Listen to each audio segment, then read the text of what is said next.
cut it a little short. Yeah. I don't care. We are It's here. a little We are weird when the live. audio kind of just cuts out like that, Just but blasted right out. We're jumping right into things. What's up, everybody? Thank you so much for joining us on this Friday night. Of course, we have a lot to talk about. This is kind of supplementing our episode for this week. We wanted to not record an episode that was about 3 originals versus just we're skipping one from Friday, so we figured we might as well do this. We added that little countdown on there because whenever we do a live, I'm sure if you've seen it before, we're always like scrambling last minute to like try to get the links out there and get the word out there that we're live and all this, that, and the other. So thank you so much for hopefully enjoying that soothing synth style wave. We already got like 60 of y'all in here within a matter of minutes, and that's across Facebook and YouTube, so thank you. If you are listening to this in podcast form, it's because we're too lazy to record 2 episodes on the same stuff. Stay and Scream, I know you mentioned y'all are doing that. Godspeed, my friends, Godspeed. I've talked about this stuff enough, so I can't do it. I gotta do it all in one go. So let's see. There's a lot of comments to go through. Someone saying my audio is low. I don't know how to adjust that. Is my audio low? I don't know. You sound fine to me. Turn your computer up just a little bit. Maybe. Turn it on and off again. I need a mixer because this thing, it doesn't have audio levels on it, so I just kind of plug it. Yes, no Jamie tonight. She just got home from work from a long day, so she did not feel like working all day and then jumping right on, so apologies. But that is nice because then on the next episode you will get somebody else's like fresh opinions other than just me and Seamus. I gotta turn this fan thing on. All right, well, as like any live, I got a bunch of Bud Lights.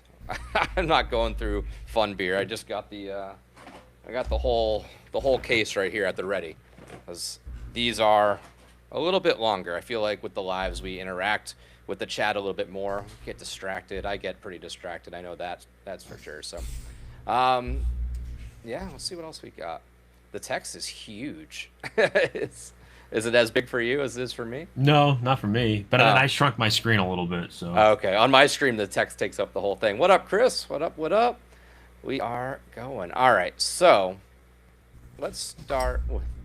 Has Jamie ever been on a live? I don't. That's a good question. So. I don't think she has. Not when it's just the 3 of us. Like if we do like some special thing with somebody else that's not normally on the podcast, she's usually on it. But I don't think she's been on like just a traditional live like we've done. No, yeah. Are we excited for Fortnitemares? Good thing we're not talking about that one. Hide. See ya. No, yeah, we got a lot of fun stuff to talk about, and that is not one of them. That is a. My audio is loud. I'm sorry. Apparently, my audio is too loud. Oh, I don't know. We'll figure it out.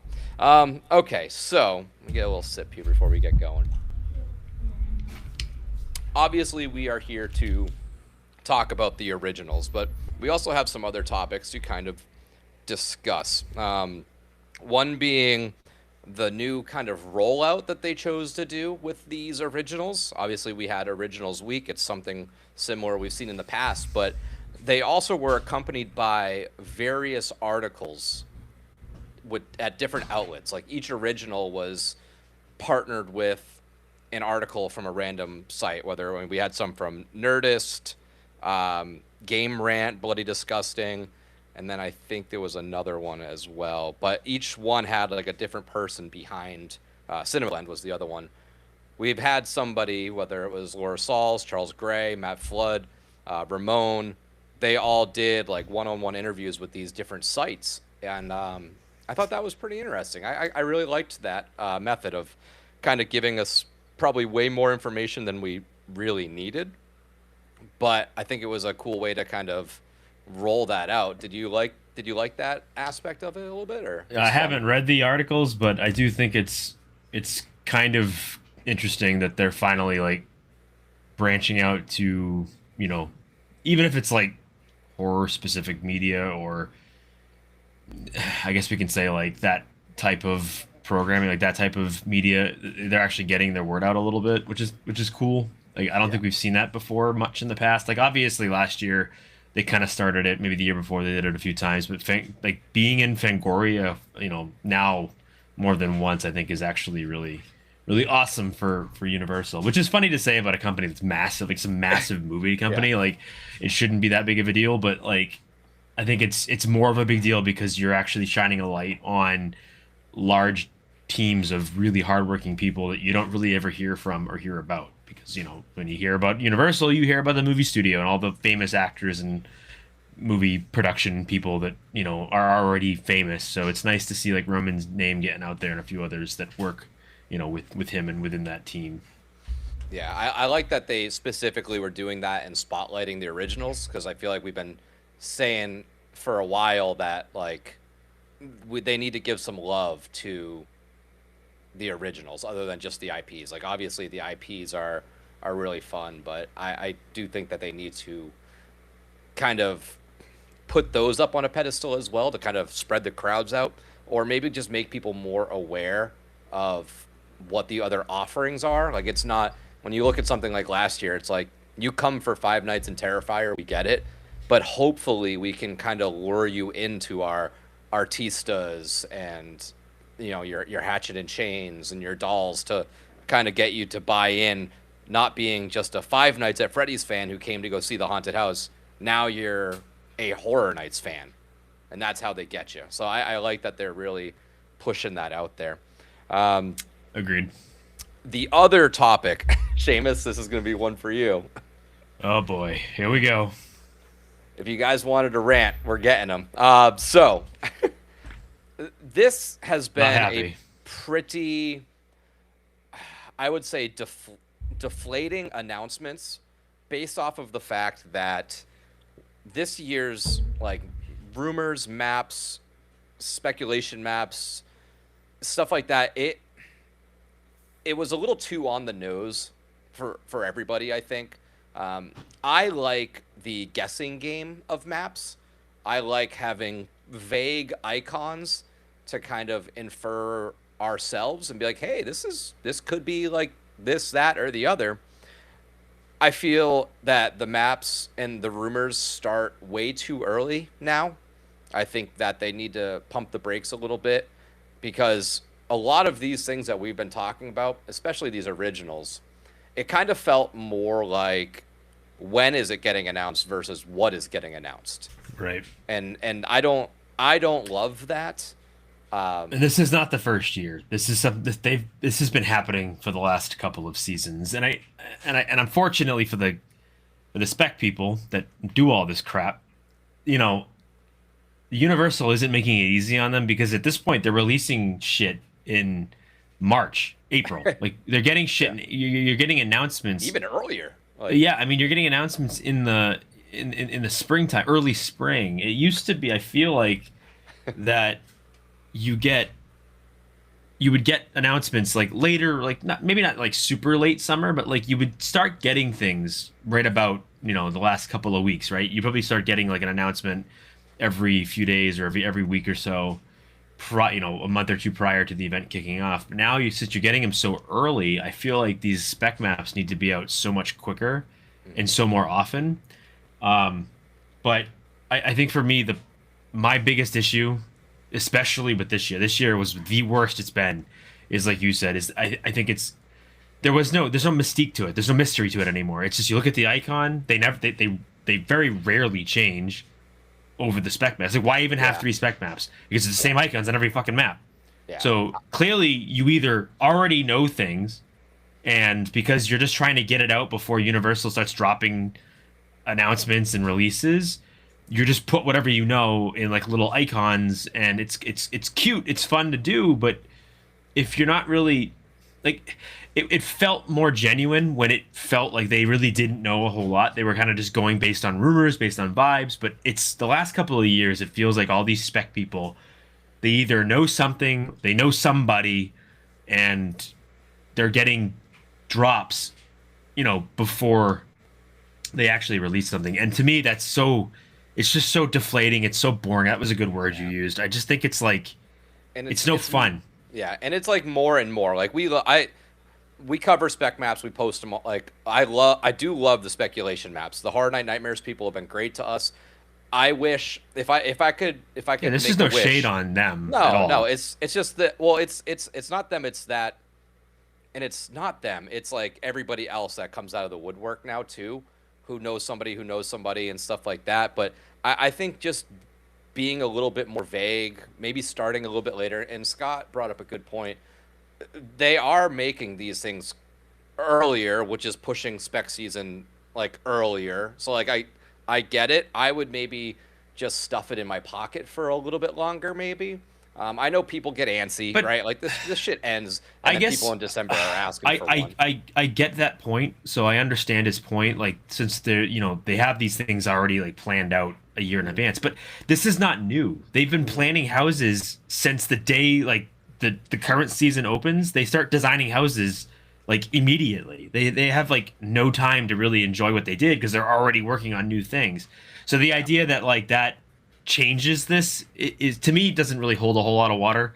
But that's just maybe that's just how I look at it. I just think that it's just, what is the point of even releasing a spec map if it's not really a speculation map? It's a, hey, we know This something. is what it is. Yeah, here's a little egg hunt. Just do one map then. Don't release multiple maps. Yeah.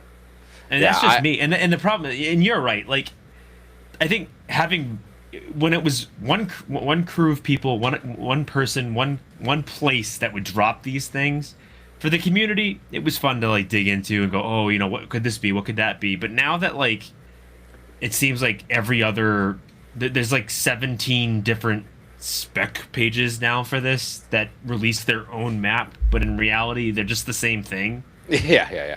And dropping like full titles of houses and this, that, and the other. I don't know. It's kind of ruining some of that magic for me. Yeah. And it's funny for me to say that because we sit on a podcast and talk that covers it and does it talks about this shit all the time. But even for us, like, we don't release our own speculation or anything like that. Like, we might do like a way too early, what do you think it's going to be? But like, that's all just shit off our own head. It should go without saying to everybody that listens to us to know that we don't know anyone that has anything to do with this. Clearly, when I say like this, I mean Universal's Horror Nights and everything. I mean, obviously we've got family and friends that work at the park and work for the company, but we don't know anything. Like nobody comes to us and says, hey, I heard about this or I heard about that, because to us, I don't want that. That wouldn't be any fun for me. Like, I don't want to know 6 months, 7 months in advance that, hey, these are all the houses. Like, if you actually you're the type of person that I don't want to go to the movies with. Like, I hate people like you that are like, spoil the whole thing for me, please. I need to know what happens. Where is the whimsy in your life? Where is the fun in your life? You have no fun. If you want to just be told the answers or told the ending immediately. Oh, your camera switched, by the way. I switched over. Son of a bitch. But yeah, that's my point. Like, I'm trying to not like, I don't want to sound too negative because I think that it's, for what they do, it's fun. It brings an element to the lead up to it, and it kind of makes it easy. It makes waiting for the event so much easier for us because we don't have to necessarily like sit there and just wait for 7 months before we hear anything from anybody. But at the same time, if you're gonna do a spec map, make it speculation. Don't make it just guess what the icons are and those are the houses. Yeah. It's as simple as that. Even if you know somebody that's giving you this stuff away, just be coy about it and put random things that make no sense. And maybe that's all that banana was. Who knows? But I mean, at the same time, so far, all of the originals, I think outside of the makeup, because I haven't quite figured out what the makeup is yet, has been that spot was on. supposed to be the Cyborgia or Cybergoria. Oh, really? Oh, Yeah. okay.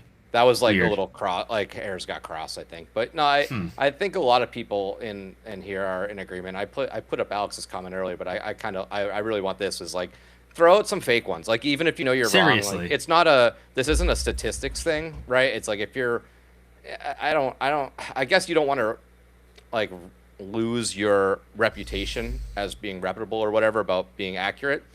But for the fun of things, like, let's just kind of remember. I mean, there was years we were talking about fucking Demon Slayer or whatever that's called, and like just like random stuff where it's like it's kind of fun getting everybody up in our, hopefully the banana. Again, to me, what it tells me is that up until the last couple of seasons, they didn't like the spec people, because I don't know any of these people by face. I don't know them by name. I don't know any of them, so I'm not trying. This is not me attacking them personally. No, yeah. But it feels like they've gotten in now all of a sudden with Universal, who is dropping more than what they've ever dropped before. Yeah. Which tells me one thing, is that either Universal themselves wants this to happen because they like to see this happen. I guess they like to see people like speculate. Get people talking, I guess. I guess that would be why they'd want it to happen. Or again, it's more traditionally somebody who isn't supposed to be dropping hints is dropping hints to people, and people are releasing that information in a certain way. And again, it's not me really going after the Nightmares guys specifically, because at least they use like I said, we love images or icons or whatever, so it's a little more vague. I mean, even though like you look at a lot of the icons in this, and you're like, okay, that's pretty obvious. Like Invasion, Blood Gold, or whatever the hell, like cowboys in hats, like obvious. A lot of it was pretty obvious once you actually see it. But it's the ones that have now come out of the woodwork with like 100 followers who are like, hey, here's an image with a whole bunch of names of actual houses on it. Like, first of all, where did you even get that? Second of all, are you just taking what people like the Nightmares guys are doing and just putting the guessing and just putting the names out there and saying, look at our spec map? It's like, are you really speculating anything? You're just guessing what other people have put out there, or someone's told you what it is and you went and just shared it. And that's messed up. To me, that's messed up. Like, don't do that.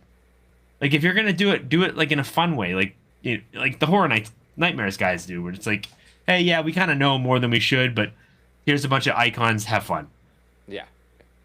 I don't know. It just, to me, it's weird. Chasing clicks, chasing clout, chasing all that shit is just so. Maybe I'm just old. I don't know. But hey, look, now we get two Nicks. One second. Sorry. Oh, there's an echo. There we go. And he's back.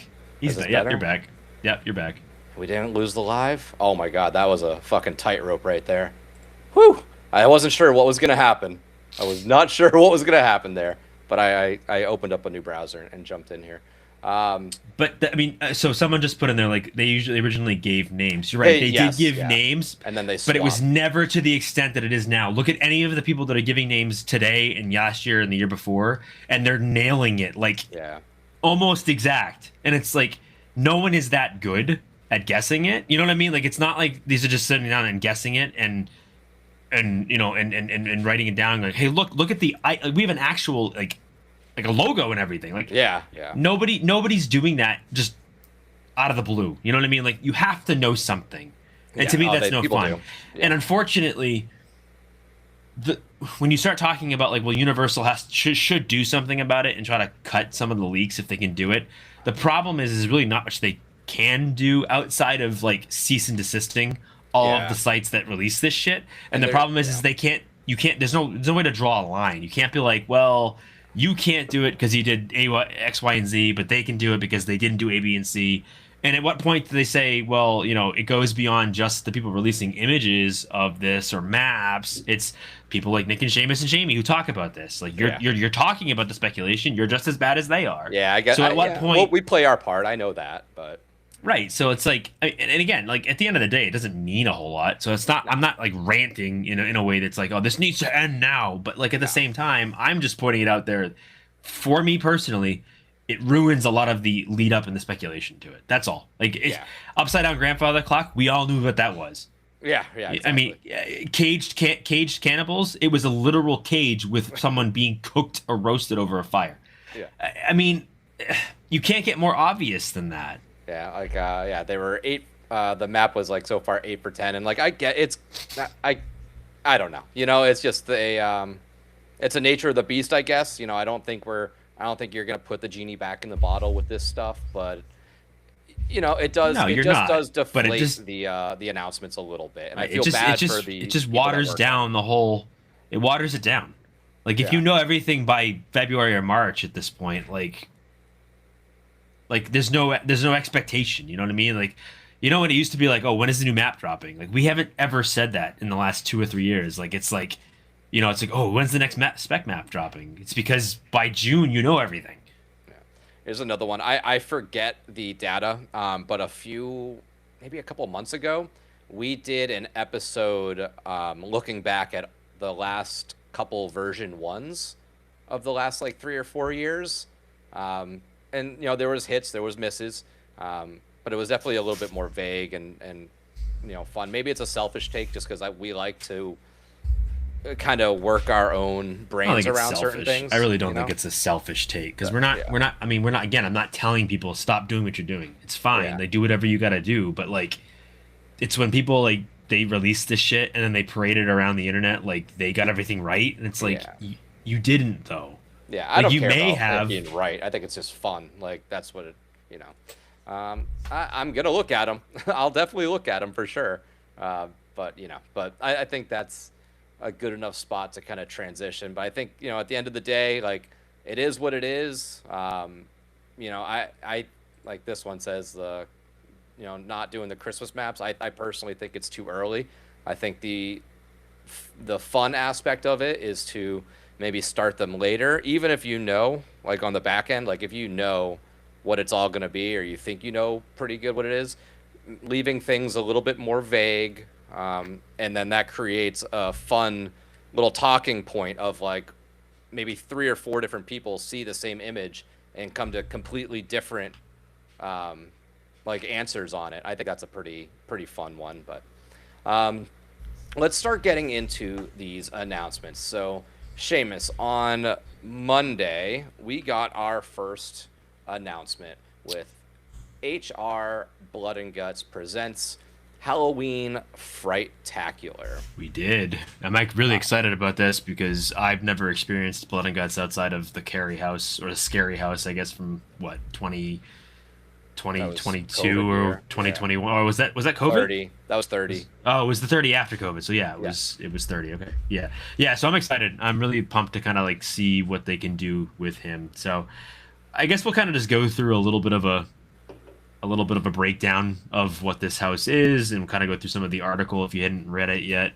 Obviously go and read that article. Like this isn't us. Don't use this in place of reading the article. Please go support them and read the article. But we'll kind of just go through some of the major quotes in it. But essentially, HR and Bloodengutz presents a Halloween Fright-tacular is the house that we're getting that was announced Monday. And I guess the little blurb about it is tune into a curated selection of HR Bloodengutz Halloween favorites in this haunted house complete with ghouls, gore, and all the frights that keep you coming back for more. So obviously it's going to be something having to do with, either his show or his radio show or some sort of like, He's back to produce his show. He's back to producing. He's back to making things, and making content and being just an all-around great guy. But yeah, so Ramon, excuse me. I apologize if you're listening, Ramon, which I know you're not, but if you are, I apologize for pronouncing your name wrong. But Ramon, he is the show director on this house, which is actually really exciting because I think he does a great job directing. The houses he directs, the stories always come through well and really good. So he did an article or an interview with Megan Navarro over at Bloody Disgusting. Again, you should go read the article. It's a really good write-up. But essentially, she kind of just broke down she went through some of the stuff so he could break it down. He basically let us know that in this particular house, we're going to have, the fan favorite creature feature host, Larry Kurtzberg, or better known as HR Bloodengutz. He's returning in an all-new haunted house after his descension into madness, where he tortured all his crew when his show was canceled, which we saw in HHN. Well, I should say, y'all saw in HHN. I did not see. But we saw that he has escaped from prison and he has returned to WKNB to produce his final Halloween special. So maybe he's going out in a blaze of glory, potentially. So it picks up 15 years later from where Holidays of Horror concluded. I don't know. Was that a separate house or was that something that was like his house? Oh, it was. Was that HHN 21 or was that something? Yes. Yeah. It was. Okay. Yep. Sorry, I'm learning as much as everybody else is. I don't retain much information. The only reason I know is because it was announced, so I've been seeing it all. Yeah. So he was in Cary Penitentiary, obviously, for 15 years, and since he has now escaped or broken out of prison, he apparently, according to Ramon, has returned to the television studio to present a Halloween marathon of straight-to-TV Halloween films that were his favorites that never got to showcase when he was working there, obviously, in the past. Now, this does sound a lot like Slaughter Cinema, and I don't know if anybody's brought that up yet in the chat. People I haven't are been paying saying attention. that in the chat and online. So I wonder how concerned at least long time HHN goers are about that. If it's something that we have seen before in the past, is it something that are we really going to get a whole lot of new things? That could be concerning. I could see that being a problem. But so one key detail they wanted us to note was that it's not only tracking the horror host story's progression, but it also features the same actor from the original house. Which is so crazy. we have some correlation from the house 15 years ago, which is actually really really cool. So I'm that assuming they brought him back. I'm assuming. I mean, I don't think he's a scare actor, but I think he's gonna be the one that is in all the videos, like the Q videos. Oh, maybe you're right. That could be what it is. Yeah. So and that's something that they pointed out in here somewhere. Whereas there's gonna be Q videos again, and I believe maybe videos that usher you into the other rooms as like a True preview or whatever. Oh yeah, maybe that would be really. That would be an interesting way of breaking it up instead of doing the traditional like Slaughter Cinema, just different scene by scene by scene. It'll be something that kind of breaks up and ties it all together in a lot of ways as well. Yeah. So Ramon reminds us that it's been over a decade since Kurtzberg snapped in his 2011 hunt back 15 years ago. And obviously time and a prison stay have altered the horror host as, since we last saw him. He was definitely different than what he was. Again, I never saw him, so I don't know. This is brand new to me. Yeah. But he has a new look, so obviously they redesigned his look a little bit, I think. And obviously it's leaning, I guess, according to Ramon, it's leaning towards his imprisonment. And he'll leave it at that, according to the article. Since he's escaping straight from prison and returning to the studio, he is trying to piece together a lot of the former look that he had, both with himself, I believe, and with the studio, and with whatever it is that they were attempting to accomplish at the time. So because they were able to work with the original actor, obviously him being older kind of fits the role. He does say a lot about reprising his role, so maybe he is really going to be in the house. Like, maybe. You're right, it could be a lot of video.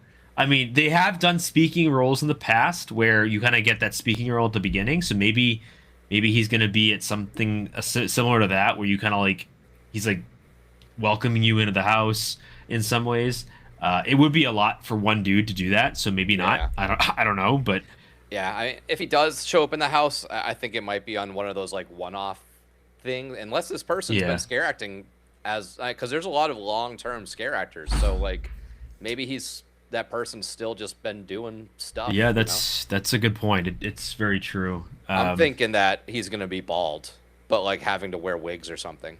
Because it's been so long. He's older now. Like I feel like that the whole TV actor like being so obsessed with your appearance, like I feel like that might be a little bit of thing. That's the worst thing about the prison was the Dementors. They did let us they did let us know that there are 7 separate scenes or 7 separate movies that they're gonna feature in this house. So again, does sound a lot like Slaughter Cinema, so I can definitely understand the concerns there. I feel like even, since I didn't do the original house, I have done Slaughter Cinema 2, didn't do the original Slaughter Cinema, but I can see where some of the comparisons or some of the similarities could get stale for a lot of people. So in true horror host fashion, he lets us know that you're going to get to see him in video format in between each of these movies. So there you go. That answers your question right there. So he's definitely going to be mixed in between the movies, but it seems like it's going to be kind of like he's more of the host and everything else is kind of like going on around it. And I guess he will introduce the house itself and its backstory in the queue line. So again, much like you said, I feel like it's going to be a lot of video of the Bloodengutz character. I hope we get him in the house in some capacity. Like, it would be weird to me that it's just video, but I hope that they have some scare actors that kind of do the lookalike thing and at least are present in a physical way in the house. So they're going to do a queue line for the guests outside of the haunted house where they're going to get to see him in this new role, telling the story and preparing them for the Fright-tacular. So, unlike... go ahead. I say this is a good one. Wouldn't they have to slow the Congo line down? I think they'll keep it rolling, but I think it might be... I mean, you probably very quick clips. You might not be able to get all of it. But if Yeah. it's, I know after talking about spec maps, on the spec map, it's rumored that this is in the Fast and the Furious. I don't know if that's true or not, but remember Chucky kind of in the Fast and the Furious line, like they had the TVs set up inside there. Yeah. That's what would make me think that this property would be a good fit for there because they have the TVs like able to just play at least the pre-show version of that stuff. Right. Yeah. So it'll be one of those things where it's just they're constantly on a loop, and you might catch some of it here and there, but you're not going to catch everything every time, I think. Yeah. But so he also lets us, Ramon also lets us know that unlike Holiday of Horrors, the Fright-tacular is dedicated solely to Halloween. So rather than being separate holidays like in the original, this one is more specifically based around Halloween itself. And this is a good point too. WWE had TVs as well last year. They did. Sporadically here and there, and you get like glimpses of it. You might not be able to catch the whole thing, but there's a little bit of repeatability for you. Yeah, and the thing is like they love their video elements, especially now. Like it seems like every house at this point has some sort of video element to it in some way. So they love tying that in. So he was Ramon was very excited to include Halloween as the main focal point. He knows that there's a lot they could tap into. Lots of different Halloween-esque tropes that they could use. So I think we're going to get a lot of traditional Halloween theming. Can't wait. With the various elements of the house, various scenes, and I'm really excited for that. I can't wait. This is like super pumped for that. Like two things that I love colliding. Yeah, and he says that they're all uniquely different. So it's not one of those things where you're going to have like scenes that kind of blend together in a lot of ways. They are going to be starkly different as far as the theming is concerned. Let's see, what else can we kind of pull out of this article that would be good to talk about? And he did mention specifically, I think, I think we have a reference of two of the rooms in this article. One, I forget his exact words and where it was, but it was along the lines of a black and white, like zombie style one, which like Night of the Dead. Yeah, which like I'm hoping we've talked about that. It's happened, I think, in the past, and it's something we've wanted to see. Like full on, like the setting is black and white, the characters, the makeup, everything's black and white, so it looks like you're walking into it. I'm thinking this is really good. And then the other one was something about monsters in a tiki room or something, and that part made me think of the Slaughter Cinema stuff, where it's just like these really absurd things thrown together, which I'm very excited for that. And yeah, that's pretty cool. Yes, this is all info that we're pulling from the Bloody Disgusting article. Yeah, so you really, or at least inferring from. Yeah, you should go read it if you haven't yet, because there's a lot of good quotes in here, and I'm not giving away too much of it right now, so you should definitely go check it out. Plus, again, it's really kind of cool to hear it from, obviously, from the perspective of the individual putting the house together, putting the story together. And I'm interested to know, like, obviously Ramon, he's not like a long time HHN guy, right? He's only been there for a few years, right? So he probably was more of a go through the original house as a guest, as just having fun, and kind of building that as a fan. A lot of times that for us, and when I say us, I mean everybody in the community, everybody listening to us, you know, you, me, and Jamie, everybody. It's better for us because when you have a fan of the event building, not to say that everyone isn't like people that long-termers aren't fans. No, I just think that the longer you do it and the less time you do the event as a fan, you do kind of lose some of that. I think that having more of that fresher, I think more fresh elements of that, you know, you can kind of see that in a lot of ways. But either way, I agree. It's a lot of fresh. It's a lot of fresh eyes on it, where it's like he has more recently been through the event as a guest than the majority of the other people. So he might be able to see and come up with different things that maybe weren't on the table or something like that. But no, HR, I'm very excited for this house. I can't wait. Other than the fact that it's also like Halloween style, I I'm very, very excited for it. So, like Seamus said, I don't think we want to give away too much of the article because I think it's a good idea to push people to view these articles in hopes that this is something that continues down the road. Maybe next year and the year after we get more articles about the originals. So, let's see. So, that was Monday. Tuesday, we got a whole bunch of nothing. To be expected on one of these days. I was selfishly hoping that it would be Monday through Thursday so we could record this like a normal episode instead of, fuck it, we're going to do it live. But that's not how it worked. We got nothing on Tuesday. However, on Wednesday, we got this bad boy right here. Madlands, Caged Cannibals, which I'm kind of curious why it wasn't called Caged Cannibals. I would have just thrown that little pun in there. Boo. Right? Boo, boo this man. Boo him in the chat. Boo him in the chat. Caged Cannibals. F's in the chat for Nick. The description for this one. In this haunted house, a defunct zoo is now the deadly domain of wearing cannibal factions that have taken their animal instincts to extremes. They're territorial, they're hungry, and your lunch. So, interesting concept. We do find out in the article. So the article that was paired with this was put out through Cinema Blend, and it was by Sarah L. Mahamud. I don't know. I'm fucking terrible at reading and writing. I don't know. Sorry, but you're not going to watch this, Sarah, so whatever. She interviewed Laura Sauls, which, again, I can't spell. When I initially put our post out, I spelled her name wrong.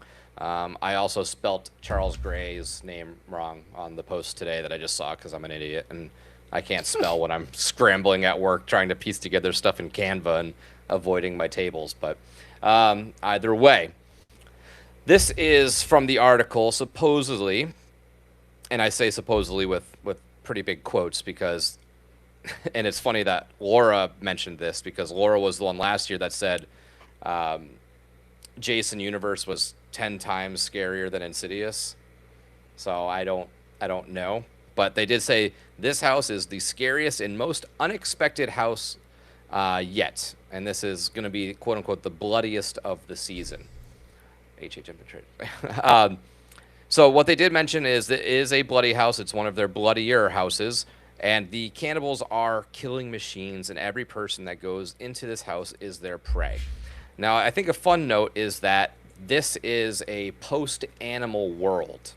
So the cannibals are supposedly taking on the roles of animals, but they've been extinct so long that they're now kind of ad-libbing almost because they don't know exactly what these animals acted like or looked like 100%. Because I'm assuming we're so far in the future that maybe some text has been lost, pictures lost, they're just kind of figuring it out. So I'm expecting to see some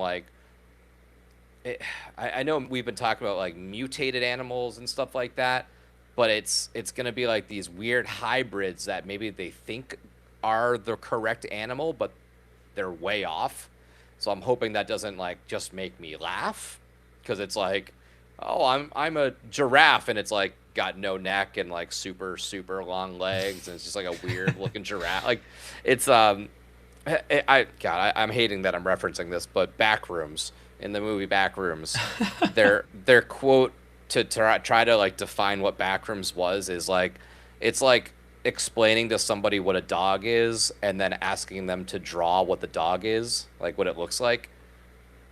I hate the analogy, and I hate that they put that in the movie like 6 times and beat you over the head with it. But I think it does correlate to this house where it's like you're trying to imitate something you don't exactly know.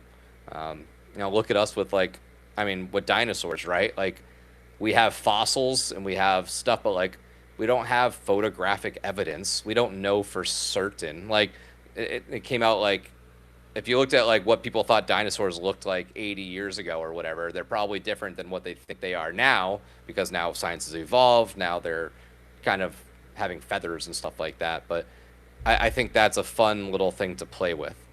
The other stuff that they sort of mentioned, that this idea came out of a brainstorm week that they do every year. They had scenic designers, character designers, and show directors who all came to the table with every idea. This was last April they had this meeting, and that's sort of when they started piecing this together. They wanted to do this sort of post-apocalyptic zoo, and it was infested with cannibals. Kind of a weird place to put cannibals in a zoo, because it's like not what they would eat. They wouldn't be eating the animals; they'd be eating each other. So it's kind of a weird. But maybe that goes into the line of them picking up animals. Like maybe we get some vegetarian animals of cannibals that don't try to eat us because the animal wouldn't. I don't know. But they did say when guests enter Madlands, they'll be transported to a fictional dystopian world where a tribe of cannibals takes on the traits of zoo animals. And that's kind of a little bit more in depth than what the original tweet from Twitter was. They do think this is going to be the most aggressive house in the event. It's going to be very in your face, very intense. And I've seen the comparisons. People are saying, hopefully it's not like Museum. People are kind of getting that vibe, which I think now Museum is going to be that placeholder name of the one of the originals that people are kind of weary of a little bit.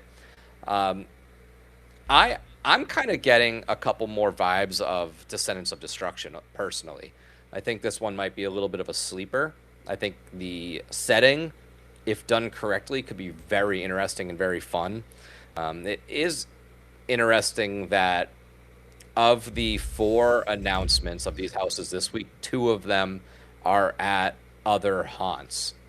Knott's is very famously known for their zoo house, and then the house that got announced today is also similar to a house that Howl-O-Scream has had for a couple years, or at least 1 year at this point.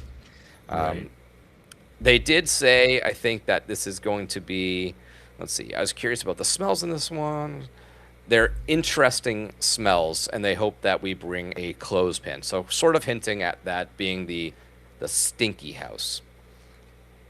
So when this dropped, I was definitely still kind of like, I feel like the zoo aspect was a little bit undersold. With the name like Madlands, it's kind of giving you Mad Max vibes and stuff like that. So I'm very intrigued by this one. I'm curious if this is going to be sort of the sleeper hit that people that but let's see what people are saying. I know, yeah, Knott's doesn't have a trademark. I know I'm not saying that Horror Nights can't and shouldn't do this. I think they should, because this is a setting they haven't really done. But it's pretty interesting timing. I think you have to at least bring it up. And I think they can knock it out of the park. I think Universal is kind of flexing their muscles a little bit, saying, that's a cute idea. Watch what we can do. Like, with the money that they got behind these houses and stuff like that. So I'm pretty excited for this one. I don't know how high on the list is. I know people have started to make hype lists and whatnot. I have not. I want to sit on all the info for a little while and see where it shakes up. But I don't know. What are your thoughts on this one? I'm hesitant to say that I'm like super excited for it.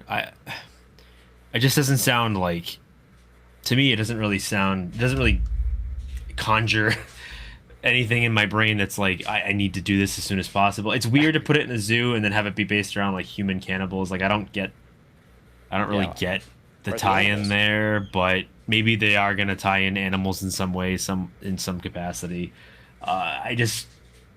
To me, like the whole idea of like apocalyptic cannibals is kind of like, it's done a lot. I know that like Jamie said it, I think, was it last year or maybe the year before? I forget.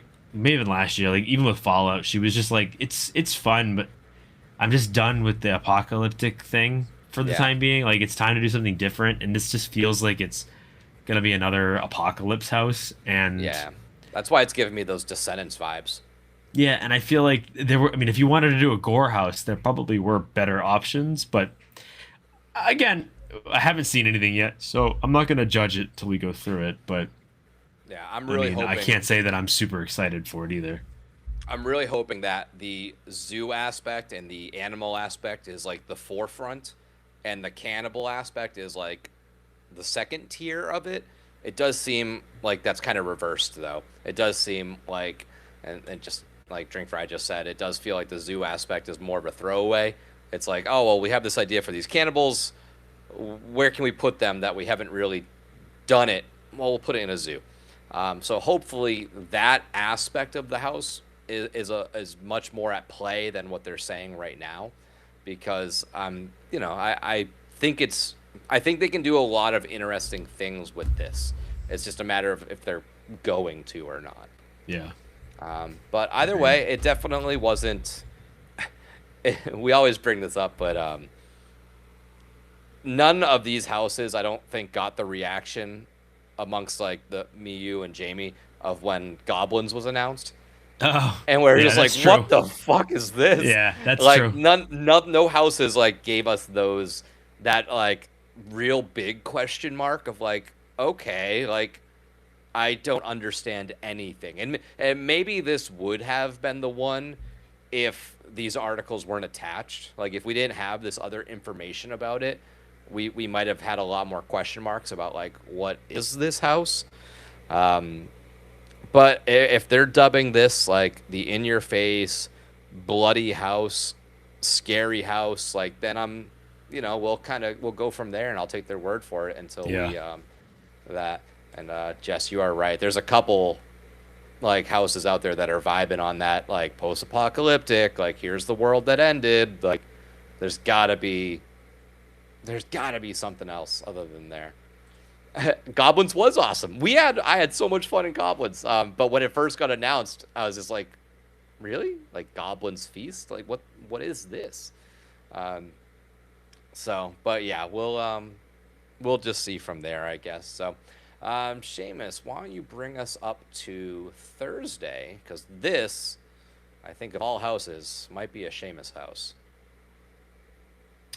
Yeah, this one, holy shit, I am so pumped for this. Like when I saw this, when you sent this to the group chat, I was like, oh shit, this might actually, this might be the first time I've seen an original announcement in a while where I was just like, I'm on board immediately. Don't tell me anything more. Yeah. I'm ready to go. And I think I was the one going to battle for Cyborgs originally. Yep. And obviously this isn't necessarily like 100% what Cyborgs was. I'm not saying that it's the same thing. It probably won't be anywhere near what it was, but it just sounds like that. You know what I mean? Like when you think Cyborgs, or when you saw that particular section of Slaughter Cinema, you're like, okay, I see where they're going. Not everybody's a fan of it, but I was pumped. I like the costuming in it. I thought it's a really cool idea. I want to see more I want to see like a Terminator house. I think I've said that before, where it's like I want to see something like Terminator related in that way, where it's like, robots have taken over, or cyborgs, or some sort of reason. So I want to see what this ends up being. But the name just sounds awesome. Just sounds like classic mid-'80s sci-fi horror that we don't get anymore. Yeah. And I'm just super, super pumped for this. So the description of this is: awaken thousands of years in the future in this haunted house and brave a cold world driven by machines with a singular goal: to make you live forever, even if it kills you.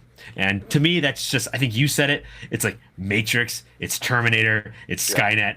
It just sounds so badass. I'm so ready for this. This might be my favorite house of the season already, and I haven't even seen any of them yet. So I'm super pumped.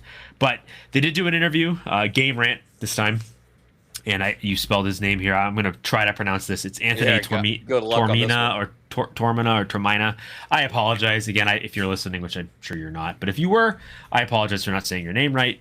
He interviewed the show director, Matt Flood, who is the director on this house. And again, without giving away too much in the article, again, because you really need to go read the article. But essentially, the idea is this house is imagining a future where humans attempted to seek immortality, which of course, as humans, always we want to live forever, and that never ends well. And especially when you're involving like computers and AI and robots. Like AI is terrifying. I hate AI, but that's besides the point. But basically, the humans ended up suffering. Huh, go figure. At Weird. the hands of the robots. So it involves, of course, a shady corporation. They call it Bioimmortal Bionic Intelligence Systems, which I believe is Bibis for short. That Show me your sought to BBs. offer customers immortality, which again always ends well, as we know. Essentially, the dream of immortality required technological advancements, which again gives me cyberpunk vibes. So if you're a gamer and you're like me and you played any amount of time, put any amount of time in Cyberpunk 77, this sounds so much like that. And again, for me, that's I love when they tie in ideas that have kind of stretched between mediums, whether it's video games, movies, books, or comic books, whatever it might be. When they kind of tie different elements of different media, I really do love when they do that. So the idea was they would put their customers on ice, essentially. They would put them through a cryo freezing process to preserve them until technology could catch up to a point where they could actually provide you immortality. So Biomortal, they offered a standard and a cost-efficient option, which again, always ends well when That's you where you offer wanna people cut a costs. cheap version of this. The cost-efficient version involves putting humans in freezer bags while they sleep and or wait for this technology to happen. Unfortunately, they couldn't deliver on this promise. Go figure. And the intelligent facility, they tried to do what they could with what they had as far as resources were concerned, but it usually meant combining human parts with robot parts, creating cyborgs. And obviously trying to keep living tissue alive is never going to work, but they thought they could make it work, and it obviously didn't. But essentially, this brings us to Cybergoria, which is the name of the house. It's going to take you through that freezing process. So I guess as guests, we're attempting to complete this same process to immortalize ourselves. Fog and So AC. it's That's all I'm saying. Fog and so AC. yeah. So I think what's cool about this is that maybe they did perfect the whole freezing process, because it sounds like as a guest, we're freezing ourselves. We're being essentially transported into the future where the machines have taken over. And now we have to try to escape the facility, escape what's become of our world. When they were asked about what techniques guests can expect, they did give us some things. There were two specific details, one of which was a use of mirror elements that we've probably seen in the past, but they want to use those mirror elements to enhance the space in a way that makes it obviously more funhouse-like, more large, more consuming, more interesting as far as how it kind of looks. So it kind of gives you that funhouse feeling, as well as a character that is going to add a small element. I guess they call it flood, or flood is. Oh no, sorry, flood is. I'm reading this wrong. Flood. The director is saying that he's curious to see if guests latch onto this particular character element and thinks that it will bring a cool extra item to the house, or extra element to the house. So yeah, I'm excited. I did see that Scott put in there, this is probably our cold house of the year, which I agree. I think there's going to be a lot of playing with cold elements, cold rooms, freezing rooms, fog, and various things. So I'm excited for this one. It's like I said, this is potentially, as of just by going by titles, could potentially be my house of the year. So I'm really kind of excited to see what this is like. So this is a funny comment. I waited to pull this one up. I don't know if you've ever seen. Have you seen the show Upload on Amazon? Have you? Oh, sorry. Say that again? Have you seen the show Upload on Amazon? I have not.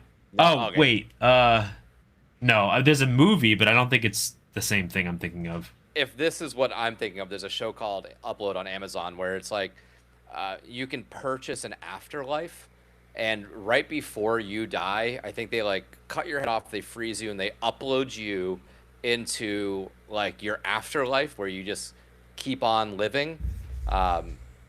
So it's and there's variations of it. You can pay to have like the high end rich version and like be in this like mansion and you have like a lot of money, or you could be down in like the low data world where it's like being in a jail cell essentially, or if you just don't pay, you just die and you don't get an afterlife. But it's kind of like a AI style upload version, so it's pretty funny. But this one I knew had Seamus written all over it, so I'm excited. Sci-fi has never been like super my thing, like cyborgs and stuff like that, especially in the Slaughter Cinema 2 house. Wasn't my favorite area, but I mean, I'm a huge Matrix fan. I don't dive super into sci-fi, but I still get pretty excited for this one. Um, People had mentioned the costumes, the makeup, the soundtrack. Like the soundtrack has to be like that heavy, heavy, almost like dubstep style things and whatnot. But I don't know. This one, I knew this one was all you. Yeah, for sure. Yep, I'm ready for it. Now, I don't want to hype it up too much and be disappointed, but I feel like this is just one of those houses, and again, maybe this is just me just performing wishful thinking, that I just feel like this could be the the house that I hype up and it matches the hype that I'm expecting. Yeah, I can't wait. I think this is going to be a very fun one.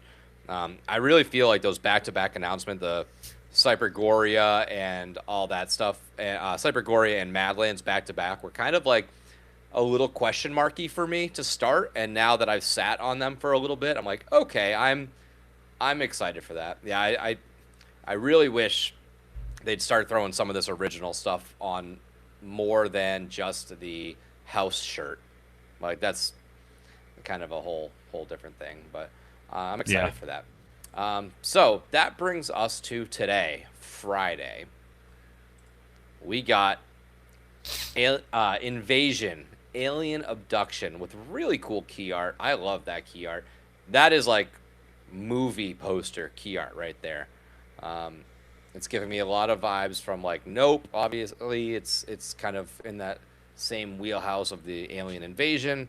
But the house description that they put out on Twitter was that make contact with horrors from worlds unknown in this haunted house, where a ship full of greys have torn apart a remote homestead in search of fresh test subjects. So, straight up aliens. We're not. So I'm very interested why they chose the name Invasion when they've had a past scare zone invasion. It's been more. That was more 50s, 60s, kind of kooky, fun, goofy style aliens. This seems like it's going the opposite way. This seems like it's going to be a very serious alien style house. Mm-hmm. I'm curious why they chose to keep it with that same name. Because this is not a sequel. This is its own thing. So I don't know why they opened the door for confusion. Yeah, I don't know. I mean, probably just because Invasion itself is kind of a blanket term for alien invasion. Now, do they do that? And I mean, I don't know. It seems almost like an unintentional tie-in, and they didn't really intend it to be. But then, I don't know. It's weird. My guess is that it does tie into it a little bit, but I never did the scare zone, so I can't speak to whether or not it sounds the same or sounds similar to it. But again, Alien Invasion, it's pretty generic. Yeah. Liz was having a field day today. I bet. Today is officially Liz Day, just so you don't know. I did not know that. Yeah, well, because of the invasion. Because she wanted an invasion. Gotcha. Yes, this was a house at Hallow Scream. I think it was like Farm 41 or 51 or 54 or something like that. I did it last year. I had a blast with it. So if it's anything like that, then I'll be in on it. But they paired this announcement up with an article from Rotem Rusak at Nerdist, and they interviewed Charles Gray. So they described this. So it's simple enough. They put, quote unquote, guests witness a terrifying encounter with an aggressive, unseen alien craft that has abducted a family and its livestock from a remote homestead, and they're now plotting to tear everyone apart. So they did make it a point to say these are not your goofy comedy style aliens. They are still like little gray men, but they're not trying to do that like hokey, goofy, jokey style alien. Right. In this house is, and they go into a little bit in depth with it, but they did say this house is complete with tentacles, claws, home invasions, claustrophobia, a vibrating floor, and an incredible amount of delicious chaos. So this house seems like it's got a lot of bells and whistles in it, really to kind of make it stand out from just another alien style house, like X-Files, goofy, like Men in Black style. Like they're taking it to that next level. Charles Gray did go on to say that they've been actually talking about this for the last 5 years, and every time they got together as a group, which we kind of mentioned before, they get together in these sort of creative powwows, if you will. They never really got past the point of it just being an alien house, and it didn't really make the cut, so to speak. And because they were nervous that I think it would get too jokey, and they didn't want to do that. I guess they probably had better jokey houses, as we've seen in the past. You don't want to pair that up in a year where there's a major sweets or something like that, or goblins and whatnot. But they did say they do have little gray men, but there's also different types of little gray men. And as you go through the invasion house, you won't see the same character over and over. You're going to have a diverse group of aliens coming at you.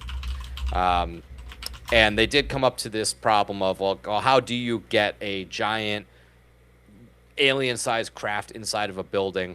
But I guess they said they're going to use a lot of light work with that, which I'm assuming they're going to do something similar with like how they did Descendants of Destruction with the mirror effects, where they kind of did half of a train, you put a mirror, and it kind of progresses it further along than it actually is. So it gives almost that optical illusion of sorts.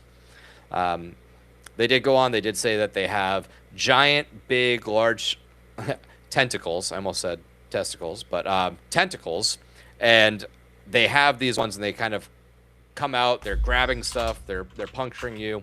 And it's a gory, violent aesthetic that we're going to be walking through. They did say that they placed this not in the Midwest, but the Southwest, I think, is that, if I'm reading it correctly. So, so Southwest. So, what's that? California, New Mexico. They do a lot of the turquoisey colors, the cactuses. So it's going to be a little bit different than your typical little cornfield, like signs. Let's see where this is. I have it over there. I'm not going to grab it now, but I have my signed VHS of Signs from Rory Culkin. They asked, are these aliens sinister? And they thought the scariest answer to that would be if they just don't care. These aliens are going to be grabbing people, animals. It's like a little kid with a magnifying glass, like Sid from Toy Story almost. And they did say one thing that he can share is that they found a way to use vibration and the floors. So I'm curious if that's going to be like our abduction scene. So I'm very excited. They went on to big gray testicles. They did go on to finish this article by saying, for longtime fans, I would say this has the flavor of old HHN, and it's most definitely kind of a love letter to those who've been here and have been coming back for a long, long time. So I don't know. I'm very excited for this one.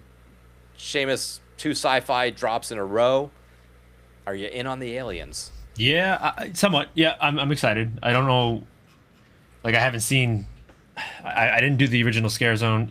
Again, I keep saying original Scare Zone, if this is tied in or not. I just feel like if you use the title, it's kind of obvious that you're tying this into the original. In some way. So I'm excited to see what they do with it. I do love sci-fi. I love hard sci-fi. I love aliens and that sort of thing. So yeah, I'm ready to go. I like little green men. Let's see what they can do with it. Everyone's saying you're a very fast typer. A fast pecker. Well, I can be, trust me. Don't you worry. Trust me, if you're on the recipient of one of my emails, you better run, because I peck the shit out of that keyboard. Hopefully it's one of the old vibrating floor trick and not one we got. Yeah, I hope it's something a little bit more than just that quick vibration. I could see that sort of being like the abduction scene, where maybe lights are flashing over us. It's a very like they mentioned in the article, very chaotic. So you can have characters popping out, lights flashing around, room is shaking. I don't know if you want to put that as your entrance, but I think that would be a fun way to enter.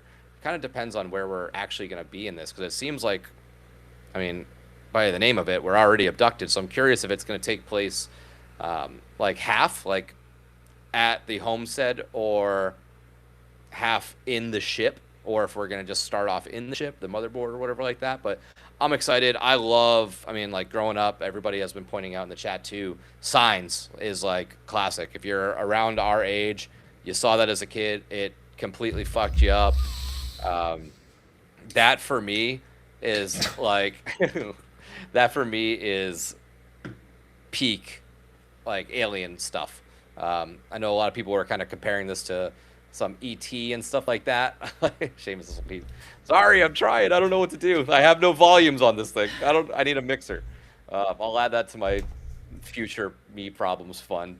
But yeah, I'm excited for this one, man. Aliens, as long as they do it right, like I'm almost glad. So if you could have beforehand picked Invasion Scare Zone, like how it was, jokey house versus like a serious alien house, what would you have gone with?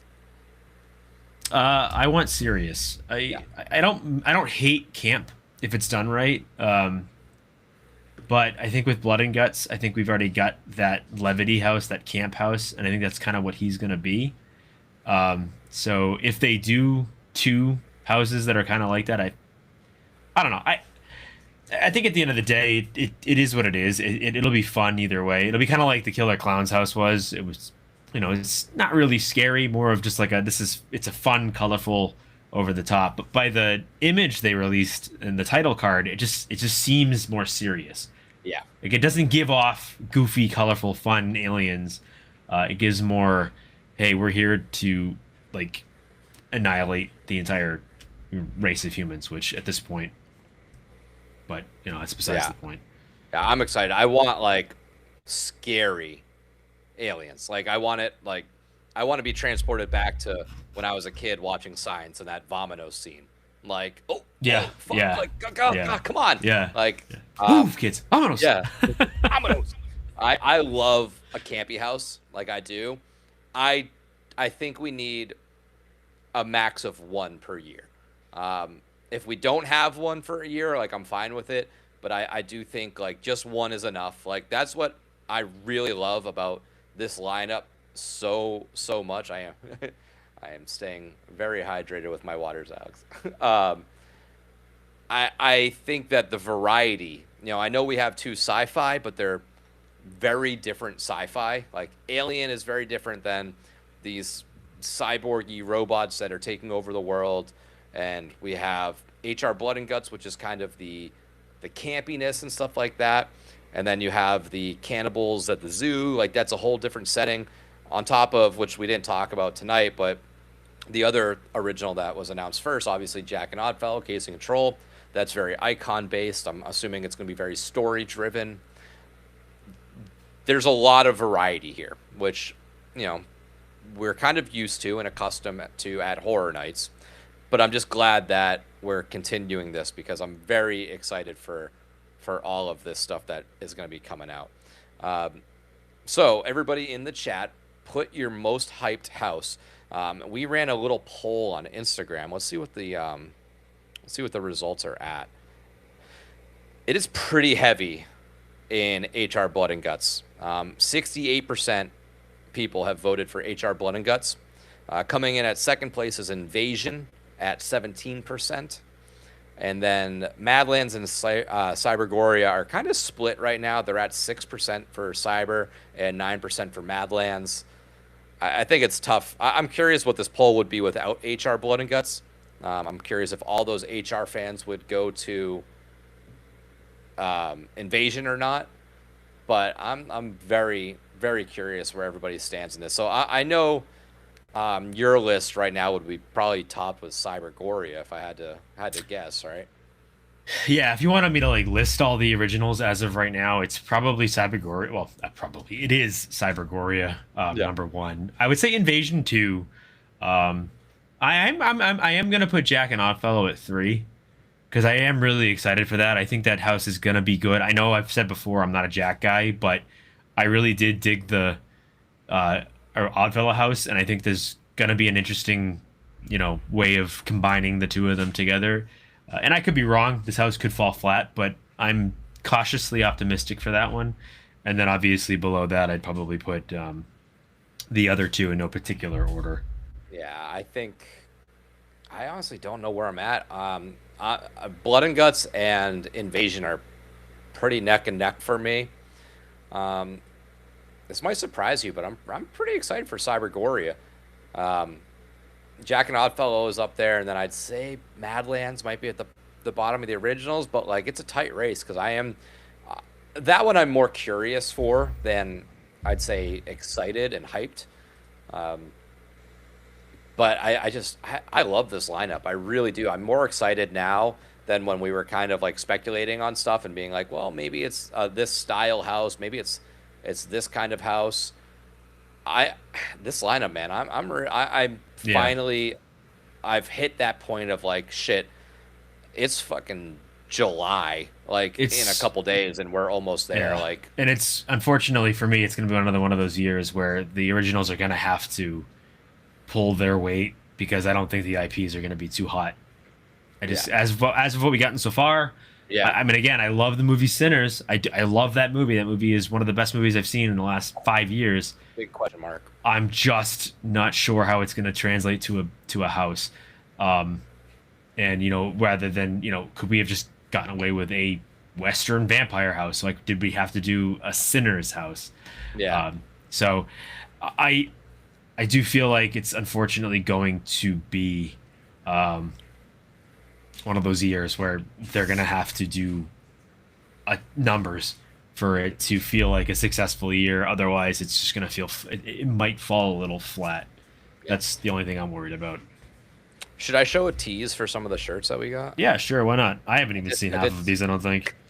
I did say that. Maybe I'll show one. All right, let's see. Which ones do I got over here? I'll pick between two. Um, so I'm curious how much people will understand these style of shirts. Well, that's true. If you're like me and Seamus, and you kind of grew up If you're in like the getting scenes that we're in, you'll getting a understand it. bunch of like hardcore band shirts, um, pretty much there's always like a little front logo, and then there's a back Yeah. logo You with don't need to like explain it. Just show them. uh, we'll show. Okay, so I have a Jack version and an Oddfellow version.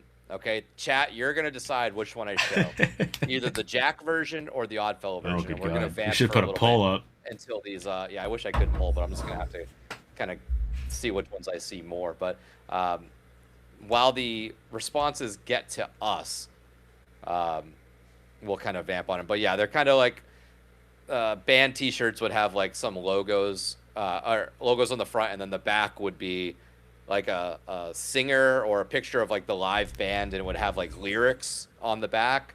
Now, obviously, Jack and Oddfellow don't have songs, so I just That we kind know of. or yeah, that we know of, that we kind of have. Like, So I had to Oddfellow make will up. be a fucking low key, sick hardcore vocalist. I had just to make feel my like own up. Um, all right, let's see. They're starting to come through here. So we got Jack, Oddfellow, Jack, Oddfellow. Let's see. Oddfellow, Jack, Jack, Jack. All right, I think Jack might have won. All right, so here we go. So this is gonna be the front like chest design, and hopefully you can see it on here. And we try to do like a little metal style font to kind of play onto the band aspect of it, and then the back, the back. It's Jack singing to a crowd, saying, "I'm all done clowning around." So stupid, but I love it. This is like these are for the shirts this year. I very much so said, I'm making shirts for me. yeah. Like these are shirts I want to wear. I don't know if everybody else is gonna understand like No, the that one's reference pretty and the sick. style. Um, but I very much am like ready to I'm just so rock that. excited.